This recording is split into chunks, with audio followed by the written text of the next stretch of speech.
सर्दियों में heart attack बढ़ते हैं, स्ट्रोक बढ़ते हैं, क्योंकि सर्दियों की वजह से ब्लड प्रेशर बढ़ता है और उसी वजह से हार्ट अटैक के चांसेस बढ़ते हैं। ये सबको पता है। तो क्या फिर गर्मियों में भी ऐसा होता है? क्या गर्मियों में भी कुछ हार्ट प्रॉब्लम बढ़ सकते हैं? क्या गर्मियां हार्ट के लिए सेफ है या नहीं है? इसके बारे में आज हम डिटेल में डिस्कशन करेंगे। मैं doctor Shripad from Shripad heart centre, स्वरूप नगर, कानपुर से, और हम बात कर रहे हैं गर्मियां एंड हार्ट डिसीज के बारे में। जितनी ज्यादा गर्मियां उतना ज्यादा स्ट्रेस होता है अपने कार्डियोवैस्कुलर सिस्टम पे। उसके वजह से आपके कुछ हार्ट डिसीज एग्जासर्बेट हो जाते हैं जो पहले से होते हैं, या फिर आपको नई हार्ट डिसीज या हार्ट अटैक आने के चांसेस होते हैं। अगर हम देखते हैं कि एक नॉर्मल आदमी को नॉर्मल जिंदगी के लिए कितना बॉडी टेम्परेचर होना चाहिए या कैसा एनवायरनमेंट होना चाहिए जो उसके हार्ट के लिए बहुत हेल्दी हो सकता है। हार्ट हेल्दी एनवायरनमेंट है अगर आपका सराउंडिंग टेम्परेचर 22 डिग्री सेल्सियस से लेके 27 डिग्री सेल्सियस है, माइल्ड टू मॉडरेट ह्यूमिडिटी है और माइल्ड हवा चल रही हो,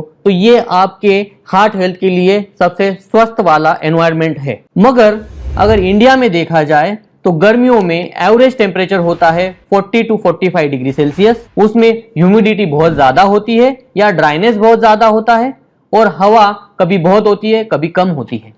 ये सारी कंडीशन आपके हार्ट डिसीज के लिए खतरनाक हो सकती है। साथ ही में गर्मियों में बहुत सारा एयर पोल्यूशन हो जाता है, बहुत सारी धूल मिट्टी हवा में होती है और रूखेपन के वजह से आपको हार्ट कंडीशन में और परेशानियां हो सकती है। जियोग्राफिकली देखा जाए तो इंडिया एक उष्णकटिबंधीय प्रदेश है जिसमें कि टेम्परेचर बहुत ज्यादा होता है, साथ ही में ह्यूमिडिटी भी ज्यादा होती है और हवा भी ज्यादा चलती है। इसी वजह से वो हार्ट के लिए अच्छा नहीं होता है, कार्डियोवैस्कुलर सिस्टम के लिए अच्छा नहीं होता है। जब भी सराउंडिंग टेम्परेचर बढ़ता है, बॉडी कोशिश करती है कि बॉडी का टेम्परेचर 37 डिग्री सेल्सियस रहे। यह मेंटेन करने के लिए बॉडी बहुत सारा पसीना बहाती है ताकि बॉडी का टेम्परेचर कम रहे। इसी वजह से बॉडी में डिहाइड्रेशन होता है।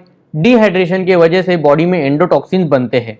ये एंडोटॉक्सिन्स हार्ट रेट बढ़ाते हैं, साथ ही में पेरिफेरल वेसोडाइलेटेशन कराते हैं, जिसकी वजह से हार्ट पे एक्स्ट्रा लोड बनता है। ये किडनी और ब्रेन पे भी गलत असर करते हैं, जिस वजह से पेशेंट हीट स्ट्रोक में चले जाते हैं। अब हम बात करते हैं कि क्या चेंजेस होते हैं जब बहुत ज्यादा गर्मियां होती है तो हार्ट पे क्या चेंजेस होते हैं। ज्यादा गर्मियों में हार्ट रेट बढ़ता है, बीपी कम होता है, डिहाइड्रेशन के वजह से भी बीपी कम हो जाता है। जो हार्ट कंडीशन है प्री एग्जिस्टिंग जैसे कि वॉल्वुलर हार्ट डिसीज वो बढ़ जाती है। एट्रियल फिब्रिलेशन के चांसेस बढ़ जाते हैं और ब्लड गाढ़ा होने की वजह से हार्ट अटैक के चांसेस भी बढ़ सकते हैं। कौन से मरीज जिनको समर से बचना चाहिए, गर्मियों से बचना चाहिए? जो मरीज पहले से हार्ट कंडीशन हो या फिर वयोवृद्ध हो, उम्र दराज बुजुर्ग हो, उनको हीट से बचना चाहिए। जो मरीज पहले से ही कुछ मेडिकेशन ले रहे हैं जैसे कि डायबिटिक्स ले रहे हैं या फिर बीटा ब्लॉकर्स ले रहे हैं, जो मरीज बहुत ज्यादा ओबीज है या फिर मोटे हैं जिनका बॉडी टेम्परेचर रेगुलेशन बहुत खराब होता है, जो मरीज डायबिटिक है और उनका शुगर अच्छे से कंट्रोल नहीं है, जो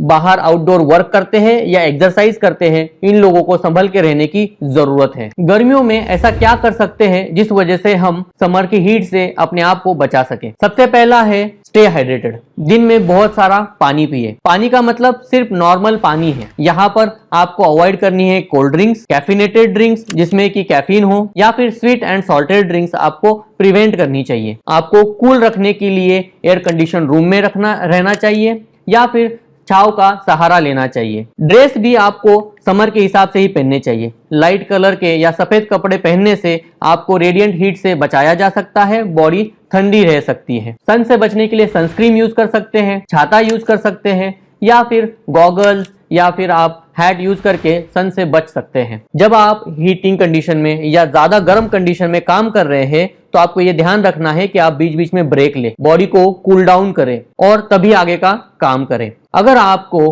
कोई कंफ्यूजन हो रहा है, उल्टी जैसा महसूस हो रहा है या मल्टीपल उल्टीज हो रही है, कंफ्यूजन हो रहा है, तो ये हीट स्ट्रोक हो सकता है। आप तुरंत मेडिकल फैसिलिटी चले जाएं। अगर आप पहले से हार्ट डिसीज के मरीज है या फिर आप कुछ हार्ट की कंडीशन की दवाइयां लेते हैं तो गर्मियों में अपने डॉक्टर से जरूर मिले और अपने पानी की मात्रा को पहले से ही डिसाइड कर ले ताकि आप हार्ट फेलियर में ना जाए। ये था मेरा video on summer and heart disease. अगर आपको ये वीडियो पसंद आया हो तो इसे लाइक करें, शेयर करें और कमेंट करें और मेरे चैनल को सब्सक्राइब करना ना भूलें। धन्यवाद।